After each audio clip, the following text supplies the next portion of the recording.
ইরানে হামলা চালাতে চায় ইসরায়েল, সাফ মানা আমেরিকার। তেহরান ইস্যুতে বিরোধে জড়াচ্ছে কি দুই মিত্র, ট্রাম্প ও নেতানিয়াহু? ভুল বুঝাবুঝির কারণে গাজায় চিকিৎসক হত্যার 1 মাস পর ইসরায়েলি রিপোর্ট, আরও 30,000 তরুণকে নিয়োগ দিল হামাস। আমেরিকার নৌবহরে হুথিদের হামলায় সাহায্য করেছে চীন, ক্ষুব্ধ যুক্তরাষ্ট্র। ওয়াশিংটন বেইজিং সম্পর্ক কি আরও খারাপ হবে? আবারও ইয়েমেন অভিযানের গোপন তথ্য ফাঁস, মার্কিন প্রতিরক্ষা মন্ত্রীর। এবার ব্যক্তিগত গ্রুপে হামাস তথ্য শেয়ার হেক্সেথের। বাংলাদেশ নয়, নেপাল ও ভুটানের মাধ্যমে সেভেন সিস্টার্সকে যুক্ত করতে চায় ভারত। প্রক্রিয়াটি কতটা জটিল হবে দিল্লির জন্য? গাজায় আগ্রাসনের বিরুদ্ধে সোচ্চার ছিলেন প্রয়াত পোপ ফ্রান্সিস। ফিলিস্তিন জুড়ে শোক ও প্রার্থনা। অন্যদিকে ইসরায়েলে চলছে পোপের সমালোচনা। ইরানের পরমাণু কর্মসূচি ধ্বংসে বিমান হামলা ও কমান্ডো অভিযানের পরিকল্পনা করছে ইসরায়েল, কিন্তু বাধা হয়ে দাঁড়িয়েছে যুক্তরাষ্ট্র। ট্রাম্প প্রশাসন পরিষ্কার জানিয়ে দিয়েছে এই মুহূর্তে কোনো যুদ্ধ নয়। তবে তারপরও যদি ইসরায়েল হামলা চালায় ইরানে, তাহলে আঞ্চলিক সংঘাতের আগুনে মধ্যপ্রাচ্য পূর্বে বলে শঙ্কা প্রকাশ করেছেন বিশ্লেষকরা। সবচেয়ে বড় বিষয়, আঞ্চলিক প্রক্সি নেটওয়ার্ক ও চীন রাশিয়ার সমর্থন নিয়ে ইরান জ্বলে উঠলে বাঁচতে পারবে কি নেতানিয়াহুর ইসরায়েল, তা নিয়ে সন্দেহ প্রকাশ করেছে অনেকে।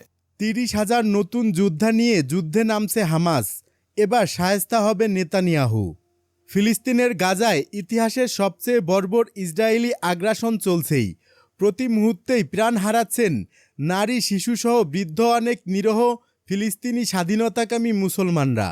তবে এবার স্বস্তির খবর হলো, আরও 30,000 নতুন যোদ্ধা যুক্ত হয়েছে ফিলিস্তিনি স্বাধীনতাকামী সংগঠন হামাসের বহরে। এবার কি তবে শায়েস্তা হবে ইসলাম বিদ্বেষী দখলদার ইহুদি নেতানিয়াহু সরকার? সম্প্রতি সৌদি আরবের স্যাটেলাইট টেলিভিশন আল আরাবিয়া তাদের এক প্রতিবেদনে জানিয়েছে, হামাসের সামরিক শাখা উজ্জেদিন আল কাসাম ব্রিগেড গাজা থেকে প্রায় 30,000 যুবককে নিজেদের দলে নিয়েছে। এই যুবকদের অধিকাংশই আগে গোপন প্রশিক্ষণ শিবিরে প্রশিক্ষণ নিয়েছে বলে জানানো হয়েছে সেই প্রতিবেদনে। এমনকি এসব নতুন যোদ্ধারা গেরিলা যুদ্ধ, রকেট ছোড়া ও বোমা পুঁতে রাখার মতো কার্যকলাপে দীক্ষিত। এই খবরে যেমন কিছুটা স্বস্তি মিলেছে অসহায় ফিলিস্তিনিদের, তেমনি ভীত সন্ত্রস্ত ইসরায়েলি প্রেসিডেন্ট বেনিয়ামিন নেতানিয়াহু।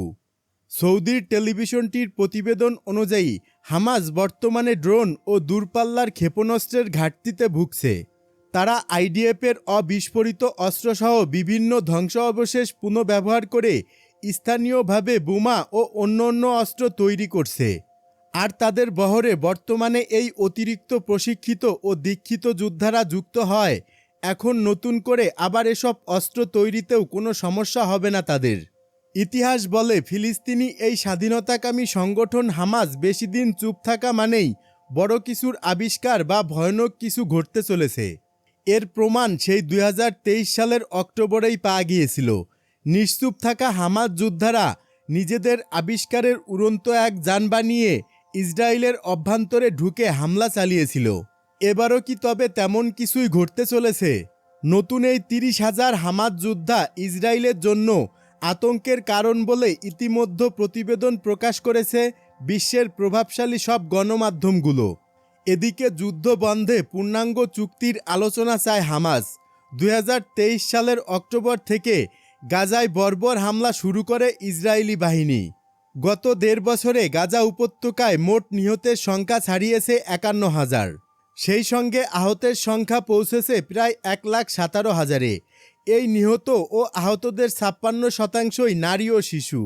যদিও গাজার সরকারি মিডিয়া অফিস জানিয়েছে নিহতের সংখ্যা 61,700 জনেরও বেশি। তবে নতুন করে এই বিশাল সংখ্যক যোদ্ধা হামাসের বহরে যুক্ত হয়। এখন যুদ্ধ পরিস্থিতি কোন দিকে যায় সেটিই দেখার বিষয়।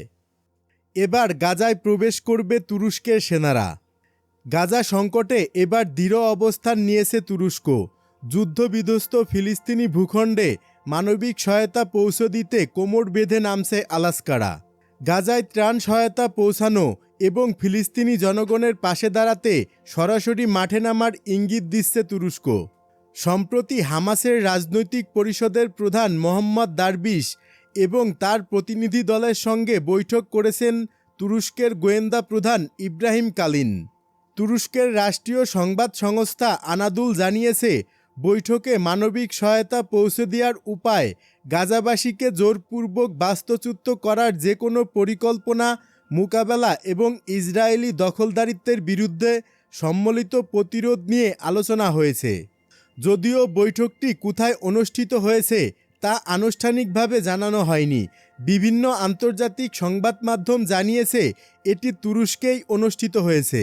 বৈঠকে তুরস্কের পক্ষ থেকে হামাস নেতাদের আশ্বস্ত করা হয়েছে যে ফিলিস্তিনি ভূখণ্ড দখলের বিরুদ্ধে আলাস্কারা দৃঢ়ভাবে অবস্থান নেবে এবং যে কোনো নতুন দখল প্রচেষ্টার বিরোধিতা করবে। ইসরায়েল সম্প্রতি রাফা শহরসহ গাজার প্রায় 30% এলাকা জুড়ে সীমান্ত বরাবর নিরাপদ অঞ্চল সম্প্রসারণের ঘোষণা দিয়েছে।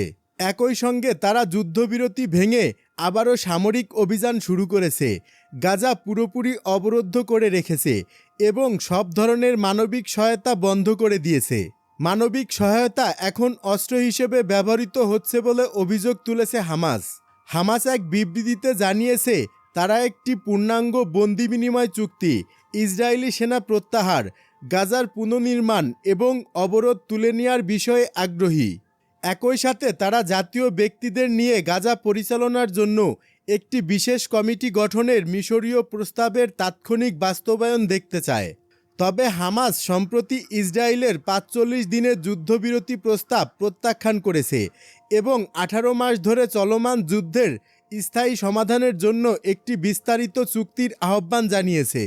জাতিসংঘ সতর্ক করে বলেছে 2023 সালের অক্টোবরে ইসরায়েল হামাসের আক্রমণের পর থেকে গাজা অঞ্চলে মারাত্মক মানবিক সংকট সৃষ্টি হয়েছে। হামাস পরিচালিত গাজার স্বাস্থ্য মন্ত্রণালয়ের তথ্য অনুযায়ী ইসরায়েলের একতরফা সামরিক অভিযানে গত মাসে কমপক্ষে 1691 জন নিহত হয়েছে, যার ফলে এই যুদ্ধ শুরু হওয়ার পর নিহতের সংখ্যা 51,000 ছাড়িয়েছে। এই পরিস্থিতিতে তুরস্কের সরাসরি হস্তক্ষেপ এবং সেনা মোতায়েনের প্রস্তুতি ফিলিস্তিন সংকটে এক নতুন মোড় আনতে চলেছে বলেই মনে করছেন বিশ্লেষকরা। আলাস্কা ধ্বংসের এআই ভিডিও প্রচার, আরব বিশ্বের ক্ষোভ। সামাজিক মাধ্যমে চলতি সপ্তাহে ভাইরাল হয় অধিকৃত জেরুজালেমের পবিত্র আলাস্কা মসজিদ ধ্বংসের একটি এআই বা কৃত্রিম বুদ্ধিমত্তা নির্ভর ভিডিও, যা নিয়ে ওঠে সমালোচনার ঝড়। বিষয়টি নিয়ে এবার প্রতিক্রিয়া জানিয়েছে বিভিন্ন আরব দেশ। সংবাদ মাধ্যম দ্য নিউ আরব ও টিআরটি ওয়ার্ল্ড জানিয়েছে ইসরায়েলের কট্টরপন্থী গোষ্ঠীর সমর্থক কিছু সোশ্যাল মিডিয়া প্ল্যাটফর্ম থেকে ভিডিওটি সরিয়ে দেওয়া হয়। ভিডিওতে next year in Jerusalem, Masia now slogan ব্যবহার করে আলাস্কা মসজিদ ধ্বংসের কল্পিত চিত্র দেখানো হয়েছে। ফিলিস্তিনি পররাষ্ট্র মন্ত্রণালয় এই ভিডিওকে অধিকৃত জেরুজালেমে ইসলামিক ও খ্রিস্টান পবিত্র স্থানগুলোকে টার্গেট করার পদ্ধতিগত উস্কানি বলে অভিহিত করেছে। মন্ত্রণালয় বলছে, গাজায় গণহত্যার বিরুদ্ধে আন্তর্জাতিক নিষ্ক্রিয়তা ইসরায়েলকে তার বর্ণবাদী ও সম্প্রসারণবাদী পরিকল্পনায় উৎসাহিত করছে। জর্ডান এ ঘটনাকে বর্ণনা করেছে চরমপন্থী ও বর্ণবাদী উস্কানি হিসেবে। দেশটির সরকার জানিয়েছে ইসরায়েলি বসতি স্থাপনকারী গোষ্ঠীগুলোর এমন কর্মকাণ্ড আঞ্চলিক স্থিতিশীলতাকে হুমকির মুখে ফেলেছে। কাতারের পররাষ্ট্র মন্ত্রণালয় এক বিবৃতিতে বলেছে, ইসরায়েলি দখলদারদের সঙ্গে সংশ্লিষ্ট গোষ্ঠীগুলোর পবিত্র আলাস্কা মসজিদ ধ্বংস করে মন্দির নির্মাণের পরিকল্পনা অতীব উদ্বেগজনক এবং সহিংসতা আরও বাড়িয়ে দিতে পারে। আরব দেশগুলো একযোগে এই প্রচারণার বিরুদ্ধে আন্তর্জাতিক সম্প্রদায়ের কার্যকর প্রতিক্রিয়া দাবি করেছে।